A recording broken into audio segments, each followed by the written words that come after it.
Quem chega para conversar com a gente é o Frederico Bertolini, ele que é professor da Universidade de Brasília e pesquisador do Observa DF. Frederico, antes de mais nada, bom dia, seja bem-vindo. Muito bom dia, muito obrigado pelo convite, bom dia aos ouvintes também. A gente que agradece. A gente está conversando com o Frederico porque tem um estudo que acaba de ser divulgado pelo Observa DF, justamente analisando a desigualdade cultural aqui no DF. Foram muitos achados interessantes que traçam o perfil aí das pessoas que têm acesso à cultura ou que têm acesso à cultura de qualidade por aqui. E o Frederico vai explicar para a gente um pouco mais sobre como foram essas pesquisas e o que foi concluído. Primeiro eu quero perguntar qual que foi o método que vocês usaram, quem que vocês ouviram, quando que essas pessoas foram ouvidas? Nós ouvimos 1.000 pessoas, moradores do Distrito Federal, presencialmente, ali entre os meses de março e abril. É uma pesquisa que é amostral, então ela é representativa da população. Os nossos achados eles podem ser expandidos para a população, né, com essa nossa amostra. Perfeito. E quais que foram os principais achados do levantamento? De fato, a desigualdade cultural é bastante acentuada aqui no DF. E quais que seriam os fatores? Idade, gênero, renda? Sim, essa é uma pesquisa que faz parte de um conjunto de duas pesquisas. Provavelmente no próximo mês a gente vai lançar uma segunda edição abordando ou abarcando outros aspectos de consumo cultural e de comportamentos associados à cultura. Nessa, a gente olhou para filmes e séries, cinema, novela, artes cênicas, frequência, shows e participação no carnaval. Então, nós olhamos basicamente ali para o consumo de TV, streaming e frequência presencial mesmo, né, nessas atividades, como também olhamos especificamente para o carnaval e tem alguns achados de fato interessantes. Como você comentou, mais uma vez, quem acompanha já as nossas pesquisas no Observa DF deve ter notado, a desigualdade social ela está fortemente marcada no espaço aqui no Distrito Federal. Ou seja, a gente tem uma grande desigualdade de renda e essa grande desigualdade de renda ela também tem um pouco a ver com como a cidade ou como a UF ela é conformada espacialmente, né? O centro com mais recursos, o centro com as pessoas com mais dinheiro, e à medida que vai para a periferia, a gente vai tendo pessoas mais empobrecidas e periferias um pouquinho mais empobrecidas. Esse padrão de consumo ele também está presente principalmente em relação ao cinema, um pouco em relação a shows. Aí a gente diferencia o componente de renda pessoal do componente de renda da RA, né? E aí o que a gente vê é que o componente de renda pessoal, ele nem é tão importante para a questão dos shows, mas o componente de renda da RA, questão do espaço, ele é super importante. E também está presente no carnaval, né? Então, o que a gente nota é que pessoas mais pobres não conseguem, ou pessoas que moram em reais mais pobres, elas acabam não conseguindo acessar esse tipo de atividade.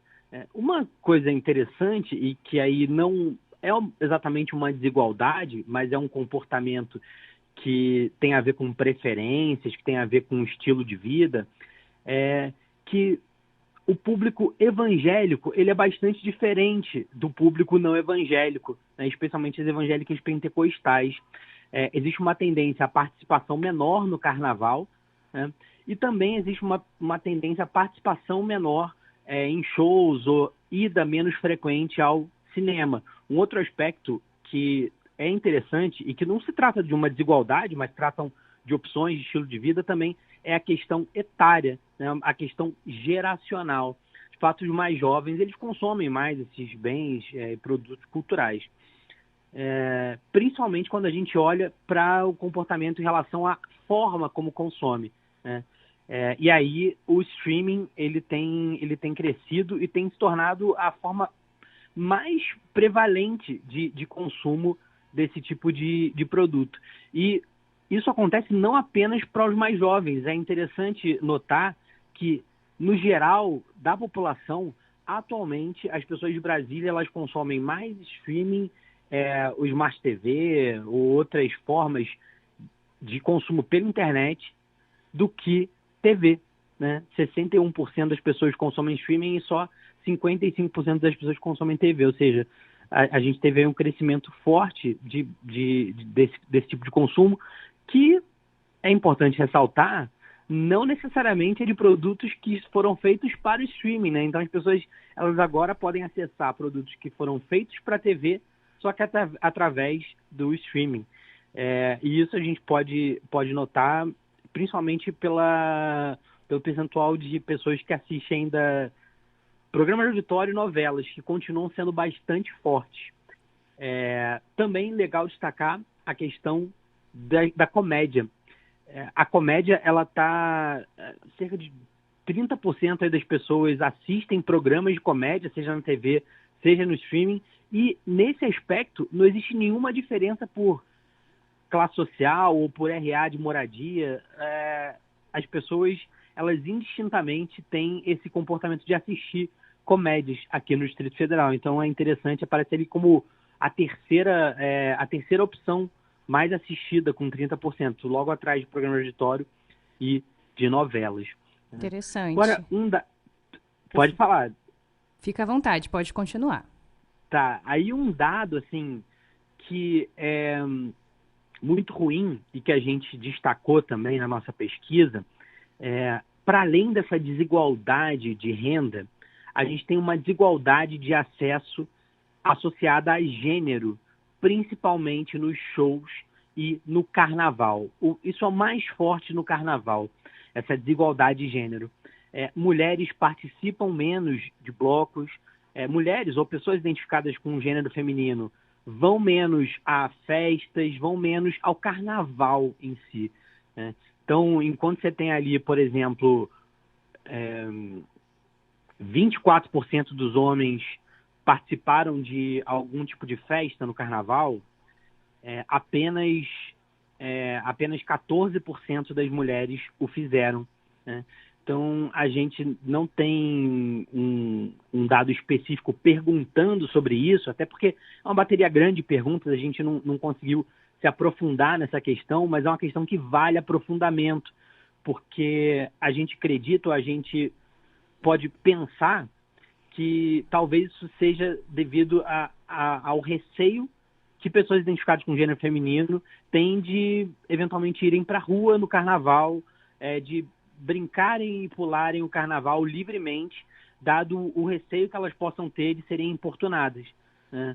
A gente teve um conjunto de campanhas importante aí, e um bom conjunto de campanhas de conscientização pelo fim do assédio, pela diminuição do assédio, mas as campanhas de conscientização não são suficientes. É importante que haja efetiva punição de quem acredita equivocadamente que pode cometer esse tipo de ato no carnaval, para que todos e todas brinquem livremente e sem nenhum receio, né, nessa festividade que é popular, mas aí, de novo, voltando, é popular, mas tem perdido esse caráter mais livre e popular, não só pela questão de gênero, mas também pela questão de renda. Como os blocos acontecem em locais, ou como provavelmente os principais blocos acontecem em locais mais centrais, o que acontece é que as pessoas mais ricas acabam acessando esses blocos, né? Então, outro ponto aí interessante e de atenção que fica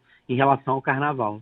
Perfeito. Frederico, então a gente tem alguns achados importantes, né? Por exemplo, a idade é um fator determinante para os hábitos culturais aqui no DF. A gente tem os mais jovens consumindo e participando mais da cultura, ou seja, indo mais ao cinema, sendo mais fidelizados, por exemplo, aos serviços de streaming. A gente tem o recorte da renda que você traz, que é muitíssimo importante, que ela é ainda uma barreira quando a gente fala do acesso à cultura, não é? Pessoas com menos ou com menor renda familiar acabam indo menos a shows, indo menos ao cinema e acabam assistindo e consumindo mais, por exemplo, as novelas e os programas de auditório, e tem esse recorte super sintomático que você traz, que é o recorte de gênero. Certamente as mulheres não vão menos a festas e a shows e ao carnaval porque elas gostam menos disso do que os homens, mas tem algum outro motivo intrínseco que a gente pode, pelo que a gente tem visto na nossa realidade, sim, associar, por exemplo, com a violência de gênero. E você traz também o recorte da religião, mutirão, que é importante. O que vocês concluem, Frederico, rapidamente para a gente finalizar aqui? O que pode ser feito pelo setor cultural, pela Secretaria de Cultura do DF, para fomentar uma cultura que seja mais disseminada, menos concentrada e que abarque as pessoas mais velhas, as pessoas de menor gênero, as mulheres? O que vocês trazem aí de conclusão nesse estudo? Em relação à renda, é isso, descentralizar o máximo possível, conseguir garantir que as festividades e as atividades de caráter popular mantenham esse caráter popular e sejam acessíveis por toda a população em todo o território do Distrito Federal. Em relação a esses perfis, essas questões de preferências, aí são dimensões mais do mercado, né? Não tem muito o que fazer. Você não vai...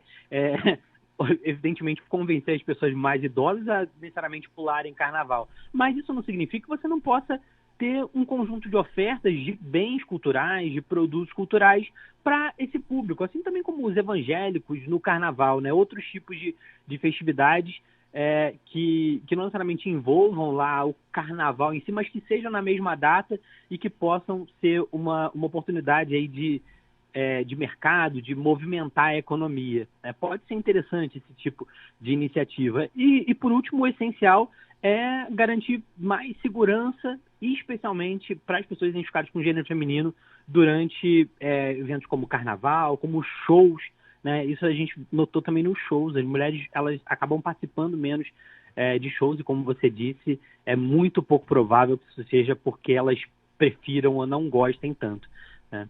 Então, eu acho que essas são as sugestões principais, assim, descentralização, mais oportunidades e mais flexibilidade aí nesses perfis e punição para quem assedia e para quem importuna.